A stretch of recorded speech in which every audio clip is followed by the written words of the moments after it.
'Cause I just wanna go to the deep end. I just wanna go.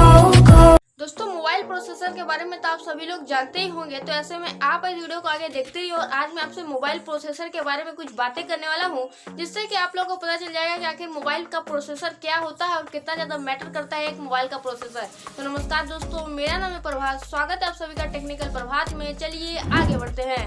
दोस्तों जो एक mobile का processor होता है वो सभी जो है आपके कैमरा से, आपके बैटरी से, आपके डिस्प्ले से, आपके मोबाइल के स्मूथनेस से जुड़ा होता है। जितना ज़्यादा अच्छा प्रोसेसर होगा, आपकी बैटरी की, आपके मोबाइल की लाइफ भी जो है उतनी ज़्यादा अच्छी होती जाएगी। तो दोस्तों ये सभी मैटर करता है प्रोसेसर के अंदर में। तो आप भी जब भी एक फ़ोन लेते हो तो आप देखते हो कि आखिर उसमें प्रोसेसर कौन सा लगा हुआ है, और उसके अनुसार से आप फ़ोन लेते हो कि कभी जो है आपकी जो कैमरा से क्वालिटी है वो ख़राब ना हो, आपकी जो बैटरी है वो जल्दी गर्म ना हो, आपका मोबाइल जो है वो सही सलामत रहे, कभी हैंग ना हो। ये सभी चीज़ें आप जो है देखकर एक मोबाइल फ़ोन को बाय करते हो, और ये सभी काम में आता है प्रोसेसर के अंदर में। तो सबसे पहले हम बात करते हैं कि आखिर प्रोसेसर होता क्या है। तो उसका प्रोसेसर आपके मोबाइल का ऐसा यूनिट होता है जिसके बिना आप जो है मोबाइल को यूज ही नहीं कर पाओगे।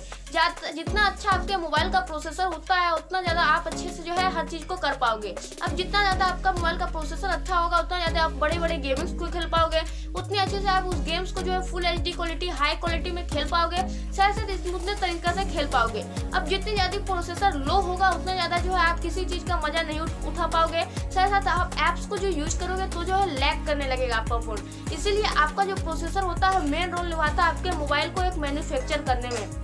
तो दोस्तों ये तो समझ आ गया कि आखिर प्रोसेसर क्या होता है। लेकिन दोस्तों अब हम बात करते हैं कि इसके आर्किटेक्चर के बारे में, कि आखिर प्रोसेसर कैसे आर्किटेक्चर होता है। तो दोस्तों अगर आर्किटेक्चर की तरफ देखते हो तो इन सभी की एक सबसे बड़ी कंपनी है। यहाँ पर जो है बहुत सारी कंपनी जो है अपने प्रोसेसर को बनाती है।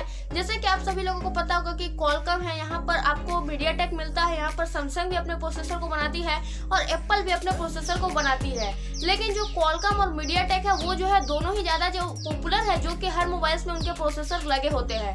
तो दोस्तों यहाँ पर जो है सैमसंग और एप्पल जो है अपने मोबाइल्स में जो है प्रोसेसर यूज करती है अपने अपने प्रोसेसर्स को, और ये जो है क्वालकॉम और जो मीडियाटेक है वो हर मोबाइल्स में यूज किए जाते हैं।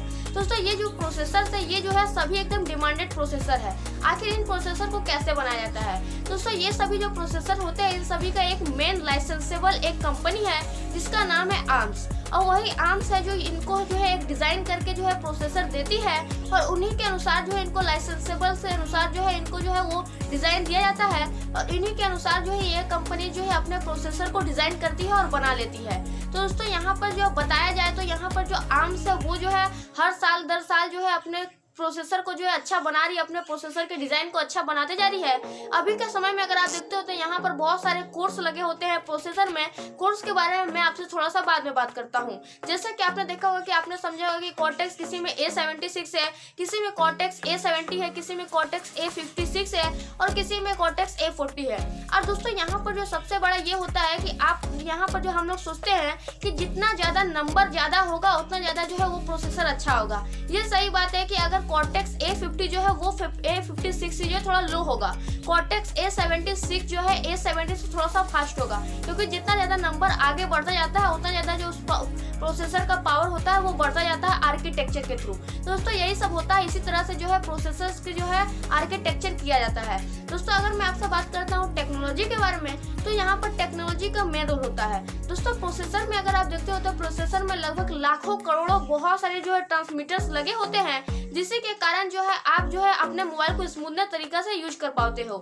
दोस्तों ट्रांसमीटर के मामले में अगर बात करें तो जितना छोटा आपका ट्रांसमीटर होगा उतने ज्यादा प्रोसेसर में ट्रांसमीटर्स लगे होंगे, और जितने ज्यादा ट्रांसमीटर्स लगे होंगे उतने ज्यादा जो है आपका प्रोसेसर जो है उतना ज्यादा पावरफुल होगा।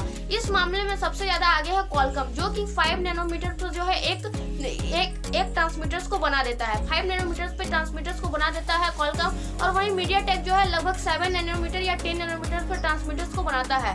तो अब जितना छोटा ट्रांसमीटर होगा उतने ज़्यादा जो है आप जो ज़्यादा यूज कर पाओगे उस प्रोसेसर में ट्रांसमीटर्स को, और जितना ज़्यादा आप ट्रांसमीटर्स को यूज कर पाओगे वो जो है उतना ज़्यादा पावरफुल होगा, और उतने ज़्यादा आपके जो मोबाइल होगा उसका ज़्यादा लाइफ दे पाएगा, और ज़्यादा स्मूथनेस तरीके से आप उस मोबाइल को यूज कर पाओगे। तो ये होता है मेन रोल टेक्नोलॉजी में ट्रांसमीटर्स का। दोस्तों अब मैं आपसे बात करता हूँ कोर्स के बारे में। दोस्तों आपने कई बार सुना होगा कि इस मोबाइल में जो है डुअल कोर है, इस मोबाइल में ऑक्टा कोर है। तो दोस्तों सबसे पहले बात करते हैं डुअल कोर की। तो डुअल कोर जो होता है वो होता है मतलब 2 कोर। डुअल कोर का मतलब 2 कोर, यानी कि उसमें या तो A76 है या तो A70 है, यानी कि इसी तरह से 2 कोर लगे हुए हैं। क्वाड कोर का मतलब होता है 4 कोर, और उसी तरह से एक होता है हेक्सा कोर जिसका मतलब होता है 6 कोर, और एक होता है ऑक्टा कोर जिसका मतलब होता है 8 कोर। अब दोस्तों ये जो कोर्स है इसमें जितने ज्यादा कोर्स लगे होंगे उसकी प्रोसेसर भी ज्यादा उतनी ही ज्यादा पावरफुल होगी। अब किसी में मान लीजिए ऑक्टा कोर लगा हुआ तो उसमें 8 कोर्स लगे हुए हैं, cortex A70, cortex A76, cortex A65, इस तरह से 8 कोर लगे हुए हैं। अब जितने ज्यादा उसमें कोर्स लगे होंगे वो जो है 8 कोर्स अगर लगे हुए हैं तो वो 8 कोर्स जो है अलग अलग जगहों पर काम करेंगे। तो उससे क्या होगा कि आपकी जो वो जो प्रोसेसर है उसको काम करना थोड़ा आसानी होगी और वो जो है आसानी से अपने काम को करेगा। अब मान लीजिए किसी में डुअल कोर लगा हुआ है तो वो एक काम को जो है धीरे धीरे करेगा, तो यहाँ पर आपकी जो मोबाइल है बहुत ज्यादा स्लो काम करेगी। और वहीं अगर किसी में क्वाड कोर लगा हुआ है तो उसके पास चार कोर है, तो वो जो है जल्दी जल्दी उस काम को जो है करते जाएगा, कभी उस तरफ के काम को करेगा, कभी वो उस काम को करेगा, जिससे कि आपके मोबाइल जो है फास्ट काम करेगा। तो इसी तरह से जो आपके मोबाइल को फास्ट एंड स्लो होता है, कि किस तरह से जो है आप समझते हो कि आपका मोबाइल क्यों स्लो है और क्यों जो है फास्ट है। इसी कोर्स के कारण जो है आपका मोबाइल स्लो एंड फास्ट होता है। अब दोस्तों सबसे बड़ा जो होता है कि हम कंपैरिजन कैसे करते हैं। दोस्तों कंपैरिजन में ये होता है कि आप लोग सोचते हो कि किसी में जो है उसमें जो है 5 नैनोमीटर पर एक बना हुआ है, 5 नैनोमीटर पर ट्रांजिस्टर पर एक प्रोसेसर बना हुआ है, और किसी में जो लगा हुआ है 7 नैनोमीटर का ट्रांजिस्टर। दूसरा आप सोचते हो कि यहाँ पर जो आर्किटेक्चर है वो जो है उन्होंने वहाँ पर 8 कोर्स का यूज किया और कहीं पर उन्होंने 10 कोर्स का यूज किया। इस तरह से आप सोचते हो कि इसका मतलब जो है कोई ज्यादा अच्छा होगा, कोई ज्यादा खराब होगा। इस तरह से नहीं होता। उस सभी चीजों में जो है उस प्रोसेसर को अच्छा होना पड़ता है।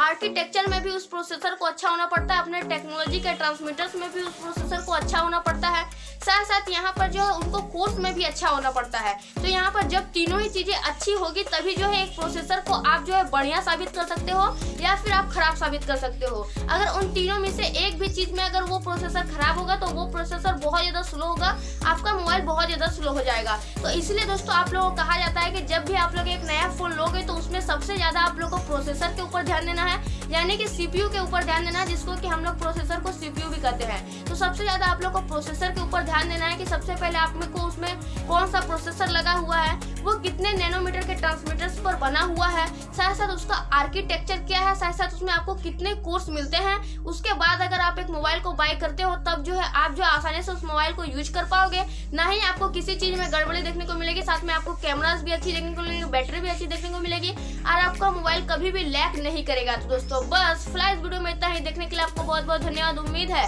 वीडियो आपको पसंद आया होगा। अगर आपका कोई भी कोई सुझाव हो तो आप हमें कमेंट करना मत भूलिएगा, और अगर आपने वीडियो को लाइक और शेयर नहीं किया तो लाइक भी कर दीजिए, शेयर भी कर दीजिए, और चैनल को सब्सक्राइब करना बिल्कुल मत भूलिएगा, क्योंकि मैं आपके लिए रोजाना ऐसी वीडियो लेकर आता रहता हूँ। मिलते हैं अगले वीडियो में, तब तक के लिए जय हिंद, वंदे मातरम।